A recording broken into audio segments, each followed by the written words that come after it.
Welcome to IGH Going Rogue. Today is Thursday, March the 13th. And so much going on these days, this week, the last few days. We see the CR up on the Hill, Schumer, saying that the Democrats are locked in step and are not going to support this. They are going to block and shut down the government. There's some buzz about maybe Fetterman trying to lead a coalition of Democrats to get to the votes needed, the 60 votes. We'll see what happens. And on the other side, there's getting tremendous amount of attention. Look, the markets are going to respond because the markets respond. They're sensitive. They don't like a lot of uncertainty, and realistically, there's so many people in the market. It's not just very qualified investors. It's anybody and everyone. So that many people, that don't know enough can, shift the market, move the market, whatever.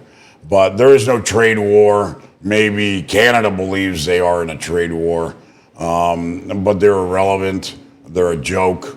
They are a socialist joke, to tell you the truth. Back in my professional career, I had an office in Toronto and in Calgary. And, when I ran the Americas for, a Fortune 10 company, the Canadians are very, very weak people. They're very socialist. They lean to the left. They love the nanny and daddy state. They want, mommy and daddy to take care of them until they fucking die. And, that's just a reality. You look at Trudeau and people like that, and that's exactly a reflection of who they are. They're crying about this, trade war and trade war and trade war. Look, the United States is an economy of $30 trillion GDP. Those clowns, they're like 2.4 trillion. There is no trade war. We would slap the shit out of them with 200, 300, 500% tariffs and decimate them and destroy them. So there is no trade war. Don't fall into this stupid narrative trap that the media is trying to push. And that other clown that says he's going to turn up, or cut off the power, that would never happen. If that happens, we would crush them, destroy them, and we have other ways of getting fucking power to New York. Anyways, to discuss that and many other things, we have retired Lieutenant Colonel, U.S. Army, Sergio de la Vega. He's also Undersecretary for Western Hemisphere for the Department of Defense under Trump's first administration. Do we have Sergio on? There he is. I'm still on. Hey, Sergio. Awesome, brother. Thanks for joining us. We had a little technical issue at the beginning, but I think it's resolved. So welcome. And I don't know if you heard my little monologue there, but you can pick it up wherever you want, bro. I did. I think what we need to look at is a broader, bigger picture. The situation that the president is working toward is reestablishing an industrial base for the United States. Exactly. Much of that base is gone. We have to rely on countries from all over the world to be able to produce certain things. And the things that we can't produce here, we can't produce at volume. And what I'm talking about, particularly in my case, I'm focused on defense, is you need to have an industrial base that can produce planes, ships, tanks, you name the vehicle that you need for war, and you need to be able to produce that in-house. We've lost that ability.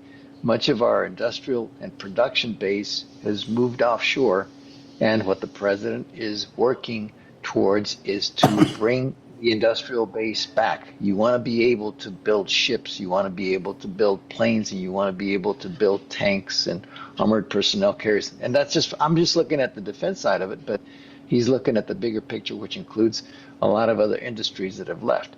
Unfortunately, to be able to do that is you've got to create disruptions, and that's what the disruptions are what we're seeing.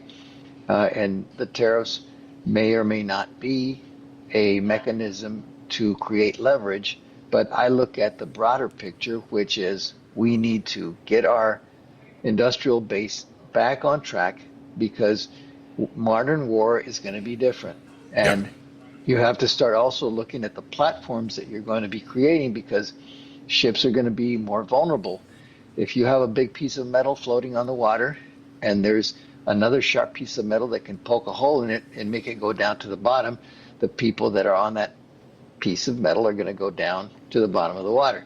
So those are the kind of practical things that you have to take into consideration. You've got to look at aircraft. You've got to see what threats aircraft now face. You've got to look at the war that's occurring currently in Ukraine and look at the evolution and the revolution of UAVs in warfare. Something as simple as a little piece of metal flying in the air that can keep you in trenches is going to create problems for the modern battlefield.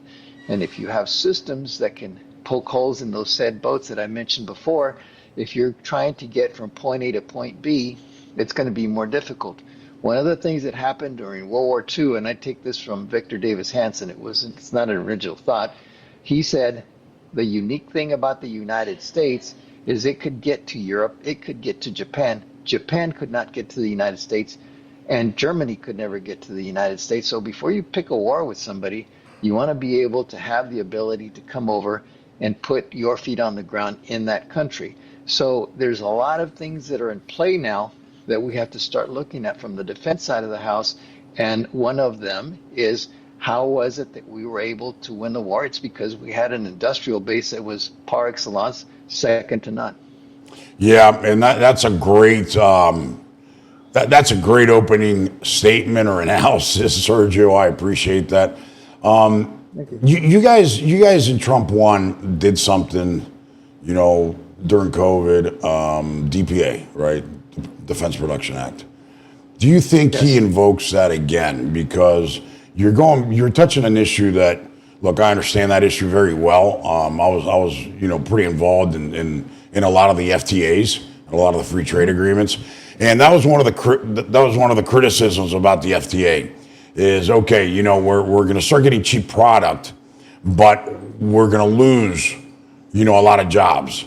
And people are like, well, what's going to happen is, we're going to end up creating better jobs with, for more skill set. But there was never a repurposing of that workforce, right? So if they were labor workers working in a factory, we never prepared them to get into IT or AI or whatever. So a lot of people got displaced. And, I don't want to get into the whole history of this, on why you got the Bernie bros and all the Bernie supporters and all those people, and the unions and all those people went that hard to the left.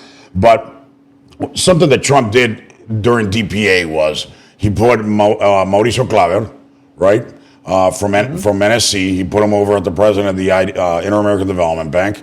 And they're starting to put some bounties out to American companies through the IDB to leave China and come to Western Hemisphere, right? Because we have some free trade agreements, so you control manufacturing. When you say that we need this manufacturing, and obviously we do, we need steel, aluminum, et cetera. Yep. Is that necessarily in the U.S. or is that in the Western Hemisphere where we have FTAs? What exactly does that mean? Because right now the behavior seems to be that we need to bring everything in-house, and once we have it in-house, we can start looking outside, right?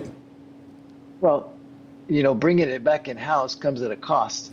And how quickly can you do that? Yeah. I would argue that what you need to do is you need to have a fundamental capability to be able to at least produce a good portion of what you're going to need in case of conflict. And so preferably you want to also be able to maintain good relations with your partners so that you are able to tap into the capabilities that they have. That's the importance of coalitions. Now, but first, and the most important thing is you at least have to have a capability in-house to be able to defend yourself. If you don't have that, you don't have any sovereignty. You don't. Yeah. And when I talk about supply chains and the industrial base, there's also the need to be able to produce such things as antibiotics, vaccines, all of that sort of stuff. Much of that is right now antibiotics. A lot of that comes from China. Yep. So you have to look at the products that you absolutely need in case you get into a conflict where somebody can cut off your supply lines, and now you're stuck without it, and you don't have the capability to produce it. So I think What the president is saying is that we need to be able to stand on our own 2 feet, be able to be self-sustaining, and obviously that's going to be a very complex thing to do, because not only are you looking at long-term projections, because you can't bring everything immediately back in, and if you do, you create disruptions in other places. Let me just give you a simple example. Right now we have 12 million people that came in during the previous administration. Those are illegal aliens that are here. Yeah. How are you going to remove them? And what's going to be the disruption that causes? To date, we've deported 33,000 people.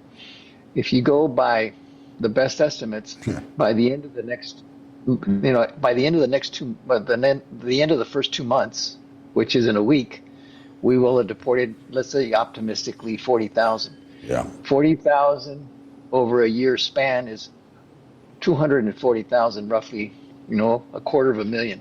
You still got 12 million. So there needs to be some additional measures put in place, and I believe those are being worked out now as to how you can get people to return. The other thing that you have to take into consideration is as you start pulling people back, how many of those people are working in positions that are taking advantage of our labor market? Because one of the reasons you wanted to have illegal aliens is so you could depress prices and you could have profits still stay up, which means that businesses continue to operate at a greater profit line, because you're not paying a minimum wage. Right. So you've got all these illegal aliens, you've got all this economic growth based on that. What are you going to do to replace those people? Do you want to bring them back legally? In an ideal situation, you also want to create legislation to come up with a comprehensive immigration reform. And I think that that's also in the process of becoming, because you can't continue to pull people out without affecting the labor markets, and then at some point you want to be able to do that legally. You also have to take a look at what are the incentives to get people to leave, because finding people in workplaces and dragging them out and all that's a very cumbersome process, and it's going to give you the numbers that you need. You're going to have to motivate people to return. How do you do that? You tell them, okay, over the next, I believe this is already being implemented, is you're going to have the CBP app that now says, okay, I'm getting ready to leave, and you give proof of that you've departed, and then you can up your numbers. But you also need to be able to make a determination of how many people do you then have in a program that allows people to come in legally. For example, farm labor. That's one of those areas where we've done it in the past. You had the Bracero movement that allowed people to come in legally. When Eisenhower was having people leave, he was also working a program that says, but you can stay here legally if you're a part of the Bracero program. Yeah. So those mechanics, those dynamics are complex. They require a lot of coordination. They require time for them to take root. And the president has 4 years to get this done. And you also have to look at, really you have 2 years, because you've got the midterms coming up, and if you don't win back both houses, it's going to make things significantly more difficult to pass through Congress, which means that things are going to slow down somewhat. So when you throw all of this into the mix, it's going to be a situation that is complex at a minimum. Yeah, 100%. And touching that number, we know that the number is somewhere around like 680 or 700,000 criminal illegals, right? So, just using that simple math is going to take us over 2 years to try and just to get rid of, cartels, MS-13, Trinidad, and people like that. So, and then on top of that, we'll have 11 million plus other illegal people that, it's a disaster, a complete disaster. And so one of the things that makes that even more complex is that the responsibility for removing some of those people fall within different departments. For example, if you're talking about illegal criminal immigrants, you got to bring in the DOJ, you got to bring in HSI if they're outside, you got to bring in all these disparate agencies. And by the way, you also have to involve the state and local governments, because the sheriffs they're the mini fiefdoms that are throughout the United States. And if you don't have cooperation from the sheriff's offices, and then even higher from the governors, you're going to have a more difficult time in removing people, because if they decide that they want to stick to their sanctuary cities, you got to run that through the courts, you got to do everything else, and it's going to slow things down. So you got to have a comprehensive plan to be able to look at all of it. And all of those people need to be talking to each other across these disparate agencies and departments. And so that's what makes this even more complex. And so there's a lot of work to be done, and there's a lot of people that need to be looking at this thing from a comprehensive point of Yeah. view. And I believe a lot of that is happening. It's just a matter, Yeah. you also have to take into consideration the president's been in office for 2 months. Yeah.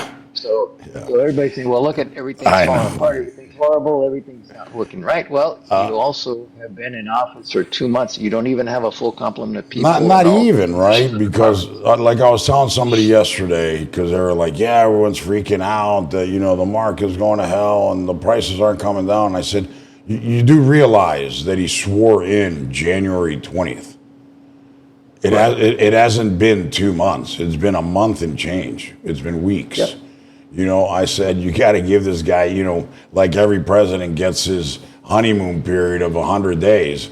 He's at 50 something days. I think a lot of things are going to work out. He's coming roaring, guns blazing, and things are going to happen. And, look, going back to this trade situation, because I refuse to call it a trade war, because like I expressed in my monologue, it's not a war.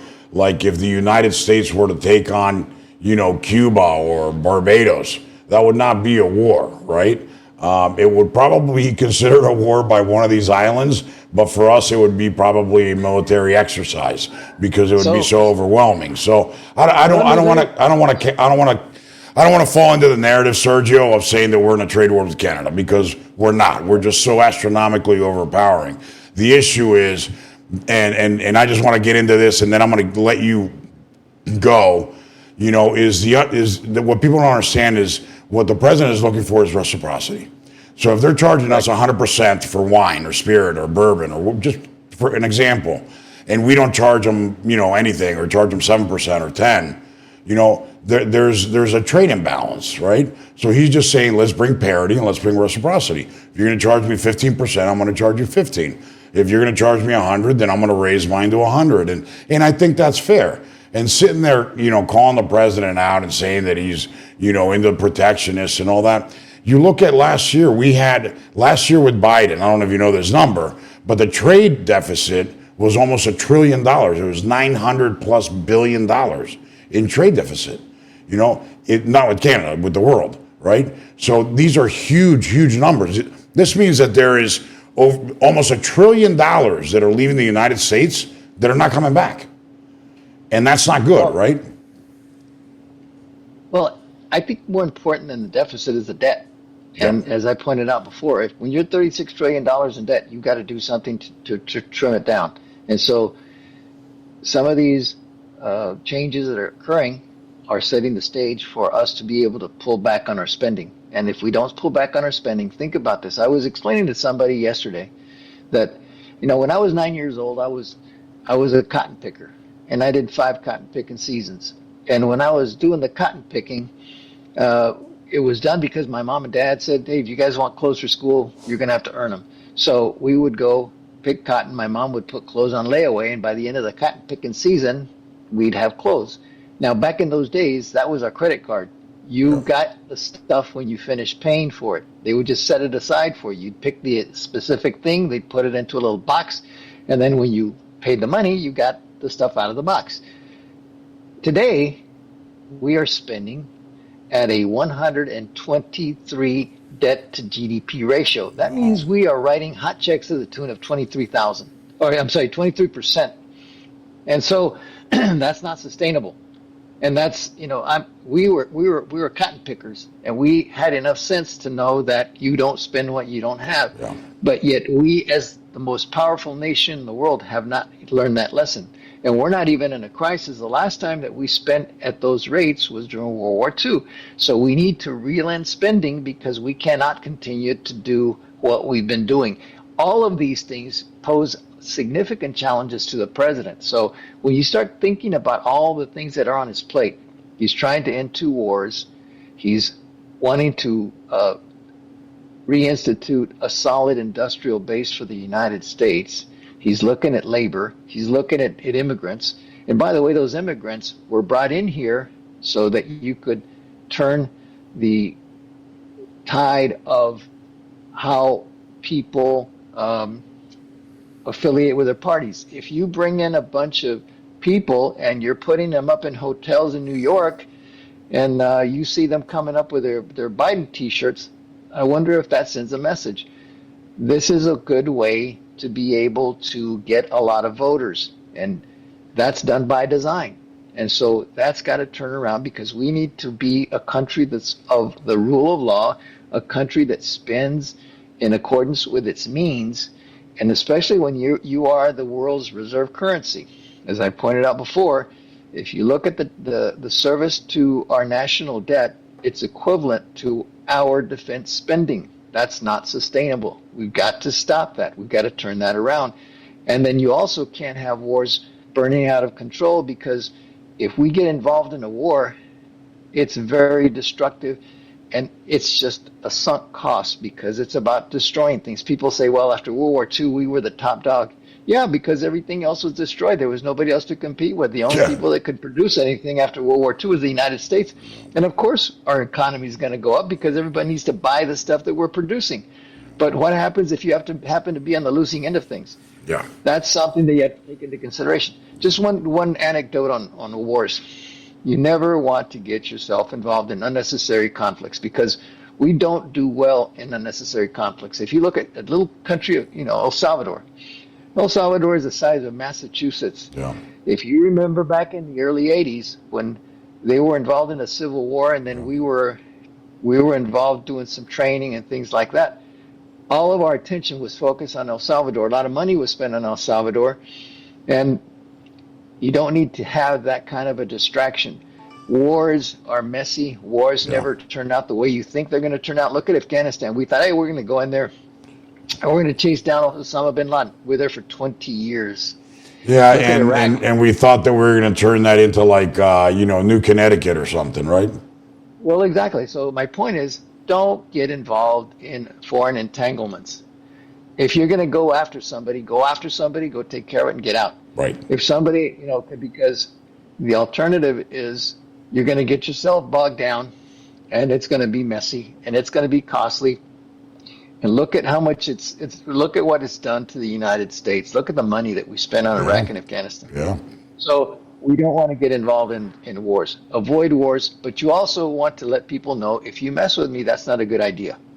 And you have to, I believe in the pillars of national power. You've got the diplomatic, you got information, you got the military, you have the economic, and there's some others that you can throw in there, but those are the key ones. You don't pull out the M until you're ready to smash something, because militaries are about breaking things and killing people. You do that very effectively. Or the flip side of that coin is, when nobody else can get something done in a humanitarian sense, we're the guys that come in to do that.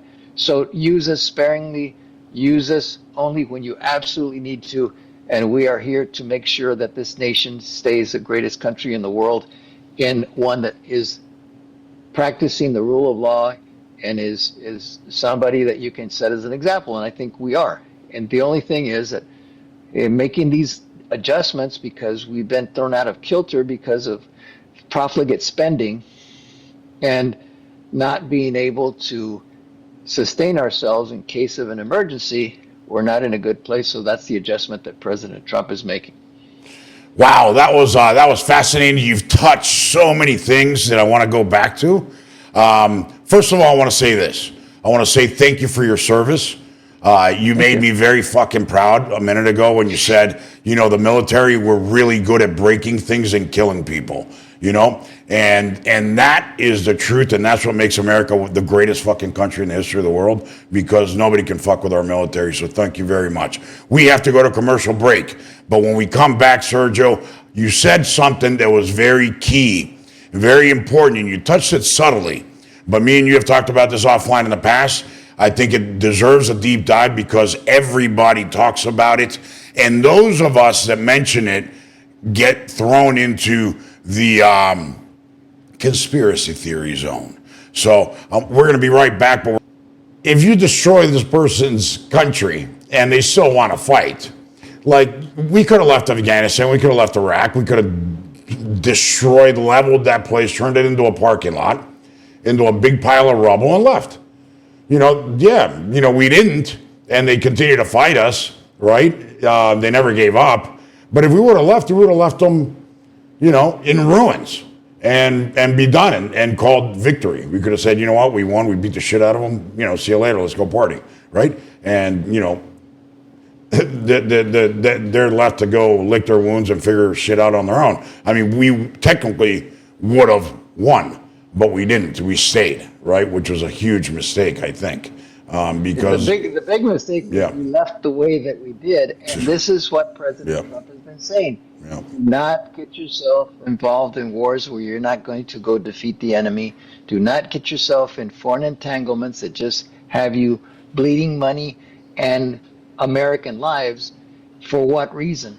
If you do not have a strategy on what it is that you're fighting for, you're in the wrong fight. If you'll recall, President Biden said after, when the war started, he says, "Oh, we'll see how it goes in a month." And then the strategy from that point on was as long as it takes. That's not a strategy. This is the ridiculousness of how the situation in Ukraine developed.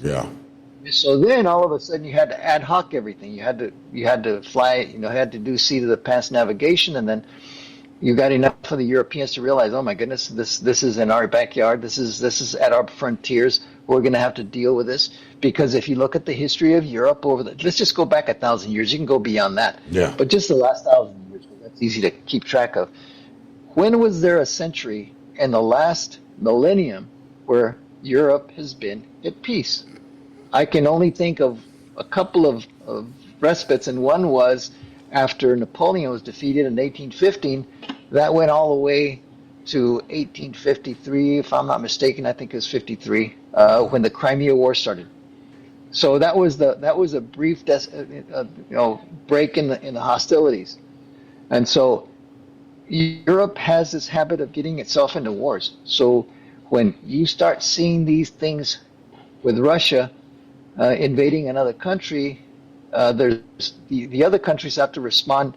And what you saw with what happened in Ukraine is the Europeans being awakened to their own history, because even though the Europeans are all about peace and love, they also remember their own history, unless you're totally blind to it. And I don't believe that's the case. I think that those people in the military and those people in the know the importance of making sure that Europe is at peace, because things can get froggy and out of hand very quickly. I mean, let me just give you one historical anecdote. Think about what happened in Russia. Russia goes to Japan and is defeated in the Russo-Japanese War at the turn of the century. They get clobbered. So the rest of Europe is going like, oh my goodness, they just got clobbered by an Asian nation. How could that be?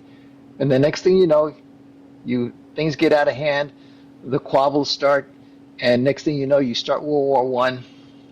And in 1917, you have the Russian Revolution. The Russians lose over 1 million square miles of territory to Germany when the communists say, hey, we're not going to play in this game. We're just going to go home. Okay, so you want all this land, we'll take it. And then you think, okay, well, Russia's falling apart. It's being weakened. Look at what just happened to Russia. And then you go back to the beginning of World War II. Russia and Germany signed a peace pact, and then Hitler says, I think I'm just going to go and attack. I'm going to go and attack Russia, forgetting what happened to Napoleon, the most powerful emperor in Europe, just a century before. And he gets clobbered. So what does the U.S. do? We had this phenomenal industrial base. We give the Russians food, we give the Russians ammunition, we give them equipment, we give them training, we give them all the stuff. And their job was to kill Germans and to keep the Germans pinned down, and then make sure that we had other parts of the world that we had to send some of our limited resources to, but we were able to pull together the coalitions to be able to defeat not just Japan, but Germany as well. Now, all of that stuff is important to keep in mind, because what happened after World War II? Russia then became it was already the Soviet Union. Soviet Union, because we had armed it, now had 200 divisions of soldiers that are menacing Europe. And the only reason they didn't take over Europe is because we had a nuclear Yeah, the capability. bomb. We Yeah. had the bomb, and they didn't. Yeah. And so up until 1949, they had to walk carefully about trying to take over Europe because that wasn't going to work. But look at the level of influence they were able to achieve. They regained all of that land that they lost back in World War One, and they created a buffer zone with the Warsaw Pact nations, and now the Soviet Union is a world power. Yeah. And so things can change very quickly. By the way, that was 20 years from the time that they were clobbered, Yeah. and in 1917 to 1939. So what? Do the math. It's what, 22 years. Yeah. So that's what I'm talking about. Is in world events, things can change very quickly, and in Europe, things have an impact throughout the world. Because if you look at the EU as an economic power, Yeah. it's on up there with the U.S. Close. It's not the U.S. because they're all these disparate countries, but they're at peace with each other. So we have to look at all of that. And then Russia obviously is out there. Now, the other thing, the dynamic that has to play out is you have to remember that you got Russia, you got China, and then you've got the European Union, and then the United States. So all of these blocks are trying to figure out who can I be buddies with. We do not want Russia to be buddies with China because China is going to leech off of everything that Russia has because they have a lot of stuff. They have a lot of minerals. They have a lot of resources. They have a lot of raw materials, and the Chinese need all that stuff. Yeah, for their manufacturing, they need their right? gas. Yeah. So if you look at what Nixon did in the 1970s, when he separated China from Russia, from the Soviet Union, things worked very favorably for the United States. So these dynamics are always at play, and these are the things that we have to take into consideration, and how world leaders are able to work all of these different phenomenally big picture things is what makes a country successful. Yeah, I agree with you, and it brings us to today, right? We heard Secretary of State Marco Rubio. You know, he was in the Middle East. They came up with a ceasefire. Where do you see that going? Do you see Russia agreeing to those terms? Do you see, you know? I'm optimistic that there will be some type of a ceasefire and some type of an arrangement, hopefully a lasting arrangement. If you look at Austria is an example of a lasting arrangement where it did not ally itself with the Warsaw Pact. It did not ally itself with NATO. And it's a very productive country today. If you could achieve that with the Russians, with Ukraine, that would be a very positive thing. Is that possible? Is that possible? Because I know we have, you know, there's different factions within Ukraine. It's almost like it's not Ukraine, right? It's you have the Polish and the Russians and the Ukrainians, and it's kind of like a melting pot there that kind of wants to be ripped apart, right? I mean, can it be Austria? Is that example realistic over time? And I don't mean to challenge you. I want you to deep dive into it, right? To educate us. I believe it could be. Okay. There's got to be give and take. Both Russia and Ukraine are taking massive human losses. Yeah. And if you look at the demographics of Russia, they're a country that's shrinking. Their reproductive rate is 1.1, if I'm not mistaken. Wow. They've got problems with alcohol addiction. They've got problems with a big population in the Caucasus that's Islamic in nature. And if you look at Grozny and Chechnya, that neck of the woods is growing significantly, and they are not always aligned with the Russians. Remember, one of the things you have to understand about the Russians is it's a patchwork of all of these different peoples. You think we're ethnically diverse. The Russians are just phenomenally ethnically Do you think they're diverse. Muslim? Do you think they have a Muslim problem, and can that be their downfall? Yes. Yeah. Could it be their downfall? The Russians have this way of putting things down in a very harsh ways, but the repercussions are always harsh in return. If you look at the terrorist actions that have taken place in Russia over the last 20 years, there's been the major ones have an Islamic root. Yeah. The Chechens. I mean, Yeah. they caused significant damage to the Russians. But was it enough to overthrow the Russians? No. The Russians have an ability to absorb pain like there's no tomorrow. And if you look at their geography, they're concerned because if Ukraine falls, if Ukraine was to get a foothold on Crimea, you're never going to have peace there, Yeah. because that would force the Russians into not having a warm water port. As big as Russia is, the warm water ports are in the Black Sea, and challenging all of that is you have to go out through the Bosphorus Straits, which are in Turkey, and by treaty, Turkey has a vote on how many warships go in and out of the Black Sea. So they're bottled into the Black Sea. This is the importance of their presence in Syria, because they had a Mediterranean port. And now that Syria has fallen to a different set of owners, or a group of people that are in charge of Syria, Yeah. that challenges the Russians yet again. And so they have a lot of dynamics that they have to play with. By the way, if you look at the nature of war and how many conflicts Russia has had with Turkey, for example, I think it's somewhere in the vicinity of about 15, I believe. Turkey's won 2 or 3. The rest of them, the Russians have won. You may have won the wars, but Turkey still controls the entrance to the Black Sea. Now, before it was Turkey, it was the Ottoman Empire, but it's the same group of people, and they're not all that kind to each other when they get into conflicts. So there's all sorts of dynamics in that region that you have to take into consideration. This is why I'm always cautious about wanting to crank up any new conflicts, because there's so many factors that can play into things that you can be surprised in very ugly ways. Look at, the Germans thought they could handle World War I. Yeah. They said, well, we'll support the Austro-Hungarian Empire, and then they got them into a war. The Austro-Hungarian Empire fell apart. Germany eventually loses, but they were never defeated.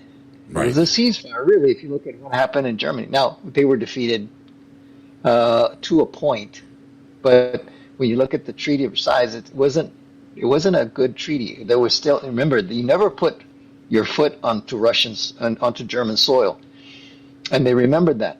And when they started getting hit up with reparations, they just said, okay, well, we can't pay, and eventually they said, we'll just start rearming, and then World War II started. So, just look at historical examples of how messy things can get. That's why you want to avoid them. That's why President Trump is always talking about ending conflicts, because conflicts can get messy. Yeah. And then you're left with cleaning what's messy. And this is why he has been forceful to the point of being unacceptable in his conduct to the Europeans. But if you don't slam heads together and get people to the table, you're never going to get to any type of a significant ceasefire on a short time span. So you've got to stop the fighting, you've got to stop the killing, and then you've got to get people to the tables. And I think he's capable of doing that. Yeah, I agree with you. And let me add a couple more things too. Is they're expensive, right? They're super, super expensive. I know you brought that up very early, getting into conflicts or wars. As much as somebody could say, that's cool, we get to bomb the crap out of this and use our artillery, use our tanks, use our ships, use our missiles. But, the casualties, the loss of life, and the cost is just so astronomical. Sergio, we brought up under this history lesson here, Syria. There's some things happening in Syria now that are horrendous. The Secretary of State has come out. The administration has spoken about it. Is something going to happen there as a response, or is it let's hurry up and wait and observe kind of situation? Because it's kind of it's horrible, right? Thousands of people are getting slaughtered, executed. You've probably seen the videos of people being lined up and these Al Qaeda, people walking up and blowing their head off, shooting them right in the head, and blowing their brains out. And these are the people that are, I guess, allies to the new administration, right? That Biden supported too.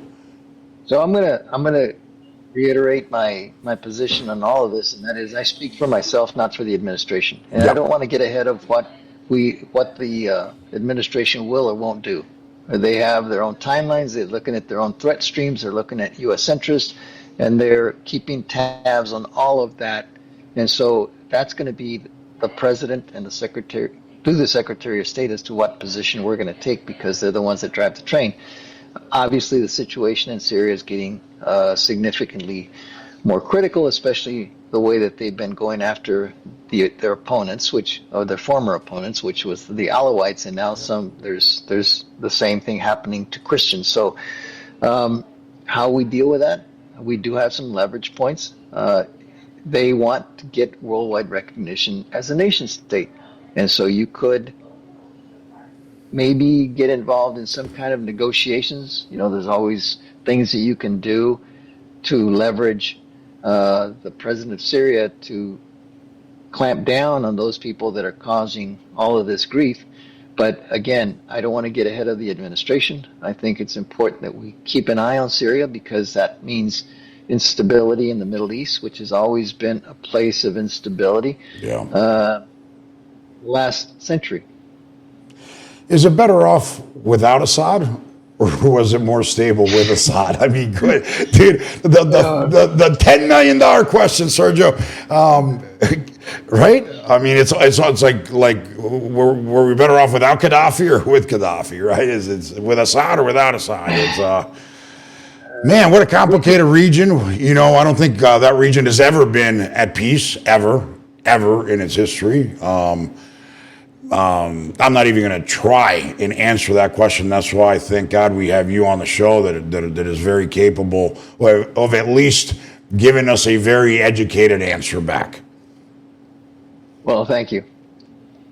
So, Assad or without Assad? It seems like without Assad, it's. I don't know what to tell you, man. Well, you can go into the exercise of what if, or like the bottom line is he's not there anymore. Yeah. And he left for a reason. I mean, remember the Middle East, the Arab Spring? Yeah. It was hope sprang eternal. Everything was moving in the right direction. People were saying, "Hey, yeah, we want our freedoms back." And then you have people like Assad that said, "Not so fast." Yeah. I mean, in Iraq, you had Saddam Hussein, who also came from the same. I'm not sure if defeat's the right word. The people that they've destroyed. So now, does the international community have a say in this? I mean, there's international structures out there. They should be saying things as well. And there's always economic pressure that you can apply. Remember, I talked about those pillars of national power. You got the diplomatic, you got the information, you got the military, you got the economic. Use the military last, because that's the last resort. And I would argue that the United States has to do an evaluation of what are the U.S. interests in that region. And so that's the question that people like Secretary Rubio, President, are going to look at through the national security. And they have so many, and they've got a lot of current problems right now, right? That I hate to say this, that what's going on in Syria is not at the top of the list, right? It's just not. Well, look, again, I go back to what resources do you have? We're spending 23% of our budget on credit. We're writing hot checks, so to cover the hot checks you put on a credit card. The credit card's going to charge you interest. So now we're paying way too much on interest. Remember back in the day when everybody was able to buy a house with no interest loans? Yeah. Or just pay on the interest?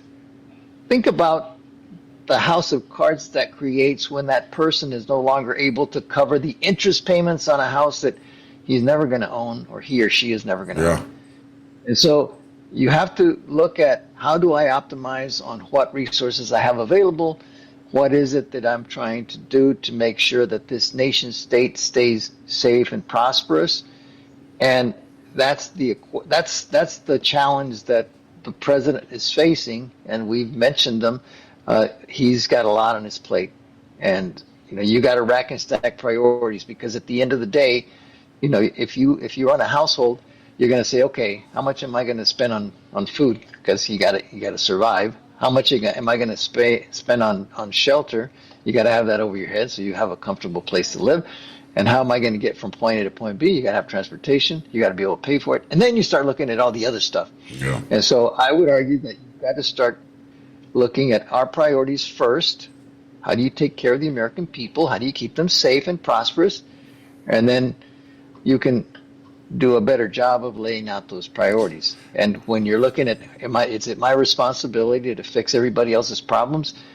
There's always going to be conflict in the world. Yeah. I mean, all you got to do is go into Mexico right now and look at the city of Culiacan, where I think we mentioned this before. Yeah. They since September, there's been 900 murders and 1,000 disappeared in a city of 1 million. Yeah. This is right south of our borders.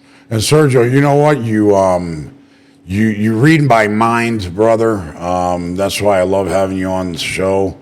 You know exactly where I want to go, and you kind of just take me there all on your own. I wanted to touch something. So we know the amount of people that have come in. We know that there are about 680,000 criminal aliens or illegals. You have a list of known terrorists that have come in.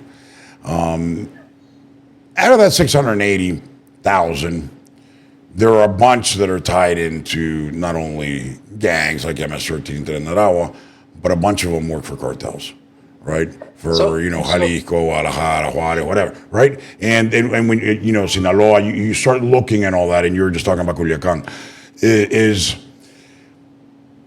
how likely, and I'm gonna ask you this for a specific reason, because in very early 2021, I had a guest on that said 3 things are going to happen during the Biden administration.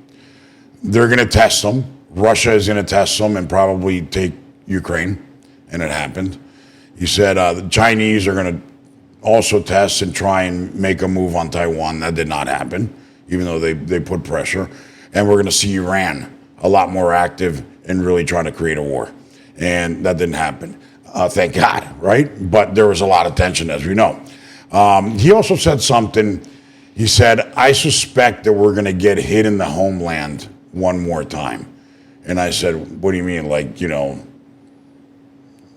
just some random bomb? And he goes, no, I think it's going to be a significant hit, like a 9/11 or something real. Because the criminal element, that's here and coming in and continues to come in, but also, the amount of people that have come in through the border that are military fighting age. Those are not just random, farmers and people that are looking for, a job to go work in a field, right? I would be more specific. When we start talking about military age males, well, who do you think is going to come and work in the fields? I mean, you get some viejito that's going to be out there picking cotton. Yeah. That doesn't work very well. No. So what I would say is beware of those that come in with special skill sets or are motivated by whatever ideology to do bad things. You can send in some really dolty, dumb people to be in Mexican speak, halcones, the lookouts. They're hawks. Those guys can give information to people that want to commit bad things. Yep. And if you have some of those smart people commingled, for example, if I'm going to go do something bad, the first thing I want to do is look at what it is that I want to do something bad to. I want to know how people get in, how people get out, how quickly people respond to any emergency that the owner of that establishment is going to make. I want to know what capabilities he has to repel whatever it is I'm trying to do so that I can get away with what I'm doing. And so you have to have people that are watching that, and they have to report back to somebody. And then that somebody has to have the ability to be able to go in and take what it is that he wants from that particular location. And so all of this stuff can work together. And if you have all these people that are coming in, we already know there's 400 on the terrorist watch list. Those are the ones that we caught. Yeah. How many people got through that we didn't catch? And so those are the people that are already here. And I would argue that we already know that terrorists are here. Now, Do they have an ability to act? They have to talk to each other, and you have to keep track of how they're talking to each other, and then what it is that they want to achieve. I mean, we knew that something like 9/11 was going to happen before it did. Yeah. It's just that the Yeah. information didn't get to the appropriate authorities. Do I think that we could get hit on the inside? Absolutely. If at a minimum, we have to be prepared for that. Yeah. But there's mechanisms and the people and the resources to be able to do something bad exist. So And they 9/11 do exist. That is a fact, right? So Yes. the people and that are qualified to do that kind of damage are here and do exist. That is a fact, right? Correct. That is Okay. correct. Yeah. I mean, that's just my assessment. I'm Yeah, again, yeah, no, that's I think the can't- general consent, right? That's a general consent amongst, right, folks. It happened before. It can happen again. Yeah. And a dramatic attack on the United States will have a significant impact because all of a sudden people are going to be assessing how we respond. You're always looking when somebody gets attacked. The first thing you do is you start looking. Okay, how did they do? How did they respond to that particular incident? Right. If you'll recall, when the Chechens went into the movie theater in Russia, how did the Russians respond? You know how they put people to, remember, they put people to sleep through the ventilation system of that movie theater?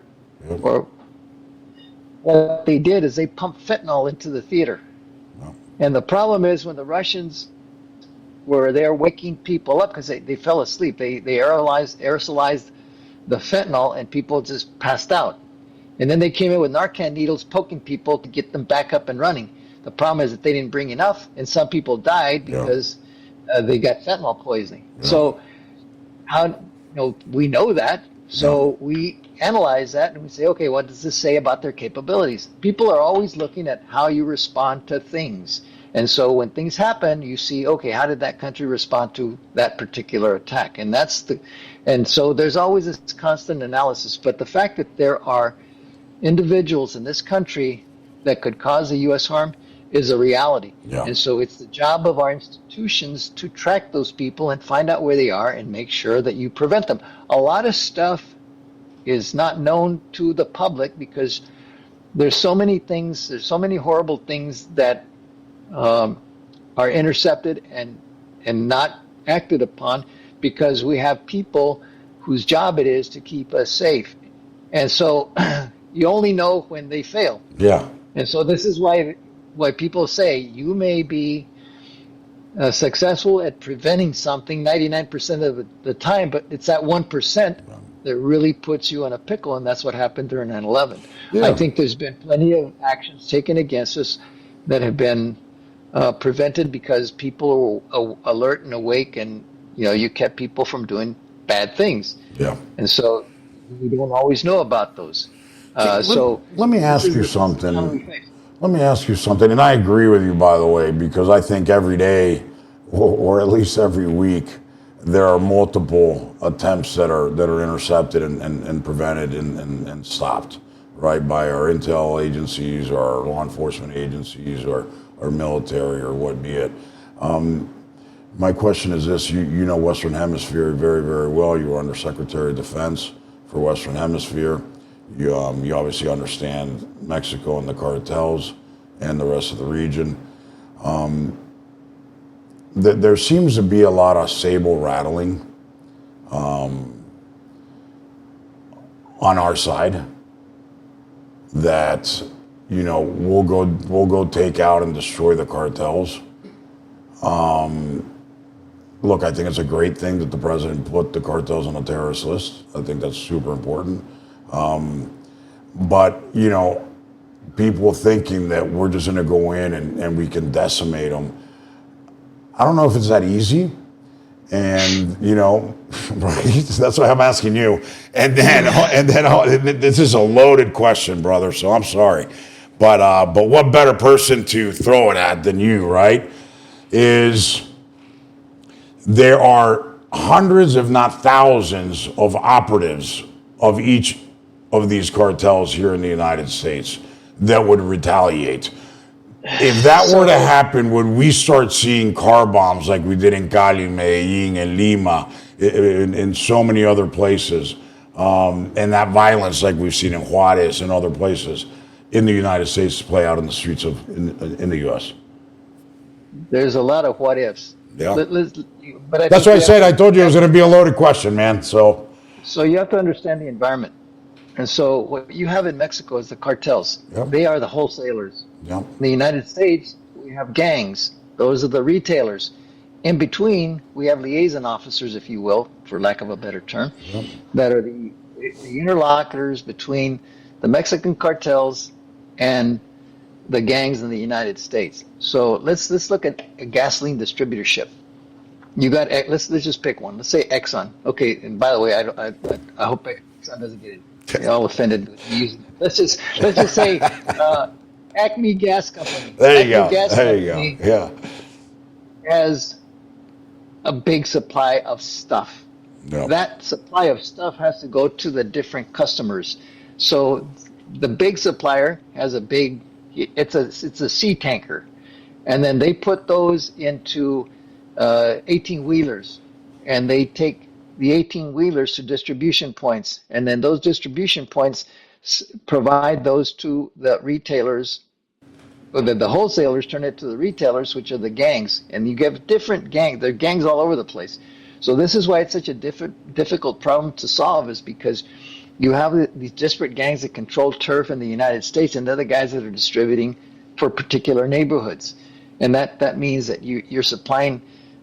You name the gang; those guys are connected to the cartels because those are the mass suppliers. Right. So if you go after the mass suppliers, what you end up with is lesser suppliers, and so this is the problem. Oh, That wow. if you knock, Hey, think about Sergio, Russia just agreed to a ceasefire. there you go. Yeah, So you're what right. I You're said- right, my friend. So go ahead, I mean- please. I'm sorry. It was just breaking news. I had to throw that in there because you had said that you were very comfortable or confident that it was going to happen. So I had to give you kudos and credit on the air, man. So go ahead. Thanks. You put that out there. No, I'm just kidding. Yeah. So when you look at what happened with the Guadalajara cartel, Yes. the Guadalajara cartel was one cartel that controlled the drug trafficking into the United States. One cartel, Yeah. and that was Rafael Caro Quintero Yeah. and the founding members. There's some others. Some of the underlings, some of the lieutenants within that cartel were Chapo Guzman and El Mayo Zambada. Yep. These guys are the who's who of what later became the disparate organization. So when we went after the DEA, went after the Guadalajara cartel, they decided it's not good for business to be so big. So what we need to do is we need to separate, or we need to create regions, and then we'll put bosses in those regions. Las And plazas. so you create. Yeah. What I was as the plazas, the plazas were within the regions, Yeah. and so Sinaloa got their chunk of the real estate. The Gulf Cartel got their chunk of the real estate. The Juarez Cartel was big. The Tijuana Cartel was big. So what happens is, if you start chopping heads, a lot of times what you do is you have the lieutenants creating their own organizations. Now you've got a lot of different groups, and they're all fighting for the same thing. Yeah. So we got to do a full court press. I'm fearful that in Mexico, about the only way that you're ever going to put this thing to rest is if you declare martial law in certain regions and say this, we're going to go after these guys and they're going to go to jail, and there's going to be tribunals to try these people, and we're going to set up judges where you got the judge in a completely different state from where the defendant is, so that you can do things like the Italians did to take care of the mafia. I mean, there's horrible things that they're doing, and there's going to have to be dramatic measures taken to be able to stop them. And then when you start thinking about the collusion that occurs between politicians and the cartels, it gets really messy. My point is this: when you start thinking about the bigger picture and you start doing certain actions, what kind of instability are you going to generate? And if you create too much instability in Mexico, what's going to happen to the people within Mexico? You're going to have a very busy CBP. And then getting people back into Mexico from the United States is going to be increasingly more difficult, and there's going to be all sorts of legal fights, and so it gets really messy and ugly. You just touched something that nobody touches and is so key. There's this famous economist out of Peru, Hernando de Soto, who wrote a book called El Otro Sendero, the Other Path. And he talked, I don't know if you read it, but he talks about this, exactly what you just said, about the underground or the informal economy. And you just talked about that, because if you take out the cartels, you're going to collapse the Mexican economy. That's just a fact.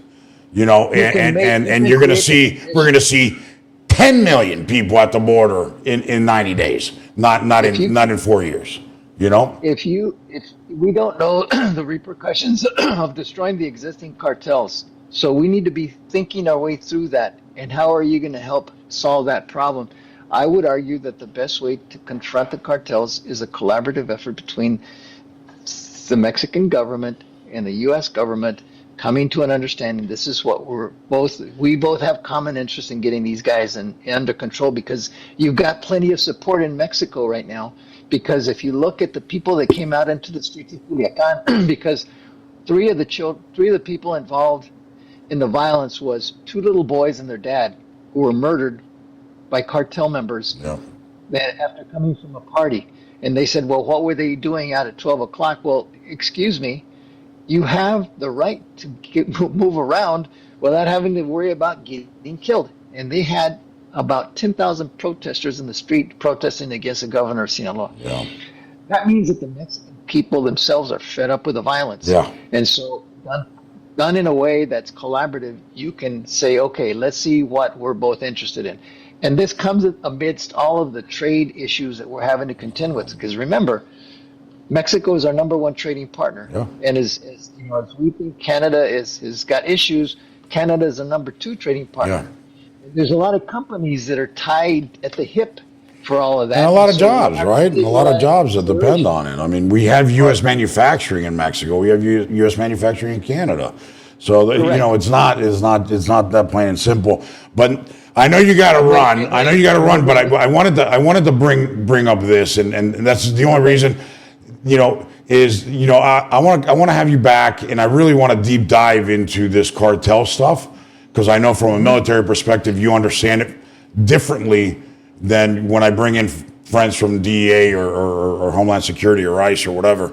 I want to really have that conversation from a military perspective. And the reason I brought this up is because I just want to, I want to hear from somebody like yourself say, no, it's not that easy. We're not going to send, Chuck Norris and Delta Force in helicopters, and it's not a movie, right? And we're going to blast them and blow them away, and we're all going to walk away, and it's over, and, the Americans won. I don't think it's that easy. It's going to be absolutely heinous. I mean, I've seen it throughout Latin America, so have you.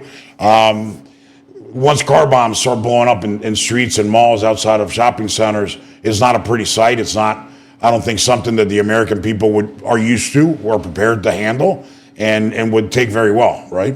That's my concern, right? With the whole cowboy mentality of, oh, we're gonna go fucking crush them. I don't think so. And a bunch of fat rednecks sitting on the back of a truck with a case of beer saying, oh, we'll take them out, dude. They have no idea. They have no idea what the hell they're talking about. So just a couple of parting shots. One is, you asked me about, would there be actions taken inside the United States of the nature that you described, where they're doing terrorist activities and so forth, the cartels? I don't think so, because the cartels are a business. Now, their attacks on the United States are different. They just provide product, and the product is killing people, which is it's much more lethal. We're losing 100,000 people a year to drugs. They're flooding us with their drugs. The Chinese are involved in part in a reverse opium war focused against the United States, because for every death of those 100,000, there's families that are involved. And so that's the way that they're attacking us.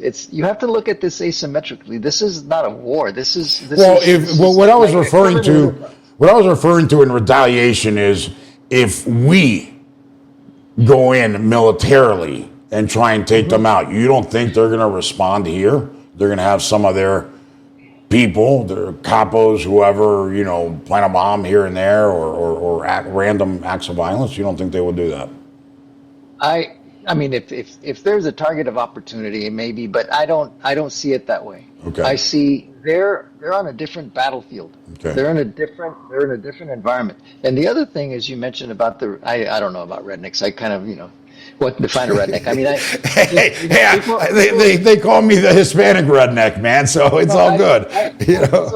so there's people that like to sit there and posit and opine, but at the end of the day, war is a messy Yeah, business. that's right. And everybody, remember what we thought when we went into Iraq the second time? Yeah. We're going to do shock and awe. We're going to do X, Y, and Z, and then we got stuck there for a long time, and that was what. Initially you're going to have some successes, but once you're in there, what happens next?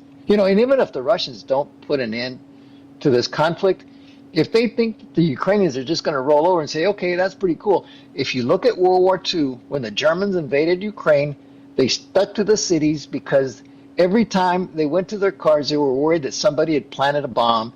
And so there was always this paranoia because guerrilla war sets in, and then it gets really, really ugly. When you go from a conventional war that's been unresolved to one that still has a will to fight, guerrillas are going to be a thorn in your side forever and a day. That's why it's so important to put this thing to bed, put it to rest, because it gets messy and ugly. And my point is, I warn again, when you get into wars, it's about breaking things and killing people. And it's not a good thing because it's also expensive. So you don't want to add that cost to your national spending. Man, that was fantastic, Sergio. Thank you again. You're an encyclopedia. You're the professor. You're the professor. What can I say? I feel like I'm in class. Just listening to a professor. Educate us all on these matters. We have to get you back, and I appreciate you touching, very lightly on the cartel situation. I really want to talk about this because there's a lot of misconceptions, and like I said, I talked to a lot of agency guys. I talk to DEA guys. I talk to ICE guys. I talk to CBP. Whoever, a whole bunch of folks that have been in there and done that for decades, and I've never actually had the cartel conversation with a military person. And I'm suspecting that it's a very different opinion, or slightly different, but there's a different opinion in there, and I'd love to hear it. So I think we just got a little bit of it. We'd love to have you back, and hopefully we can do that very soon. It's a messy business. Thank you. Awesome. Thank you, Sergio. You're the best, man. Take care. Thanks a bunch. All right, guys, that was retired Army Colonel Sergio de la Pena. Also, he was the former Undersecretary of Defense for Western Hemisphere under Trump 1, and just a good guy, really, really solid guy. He's not, one of those crazies, gung ho. He's not, you heard him. He's very, very sober. He doesn't jump to a lot of conclusions. He's not one of those bomb throwers and agitators.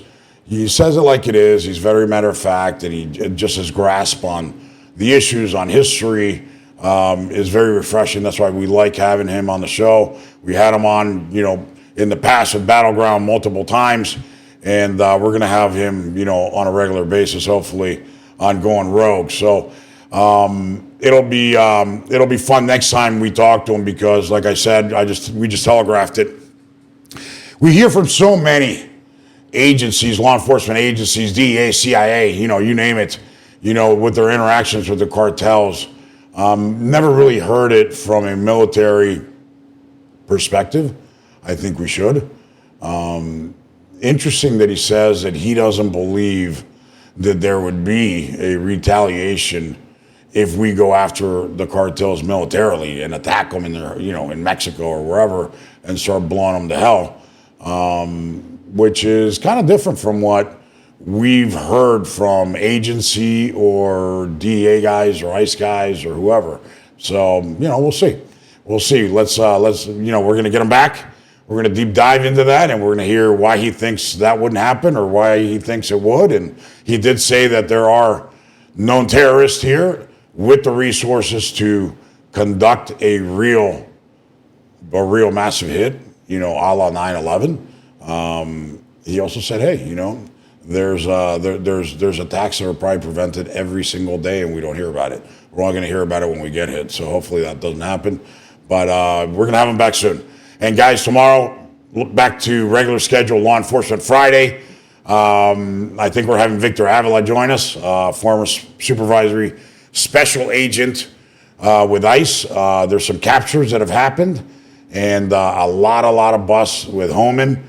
And I know the left is going nuts. They're I don't know why they're freaking out over capturing illegals.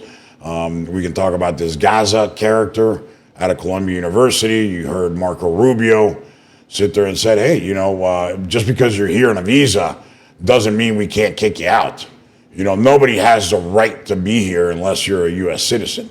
Even if you have a green card, which means that you're a legal permanent resident, does not mean you have the right to be here, and the U.S. can pull that visa and kick you out.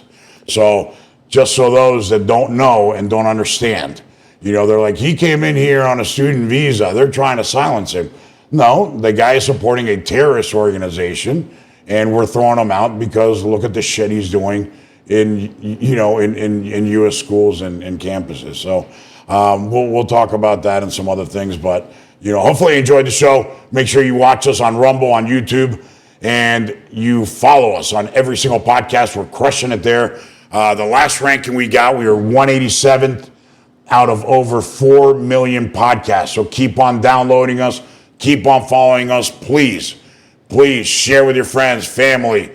Push it out there. Tell them to subscribe to IGH Going Rogue.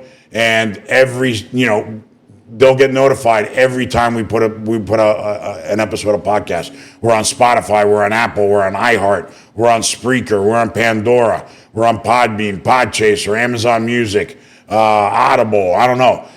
Every single podcast platform that's out there, we're there. We're not going away. We're expanding every day. You can be in a cave as long as you have somehow to connect to the internet. You can find us. So we'll see you tomorrow with Law Enforcement Fridays. Take care.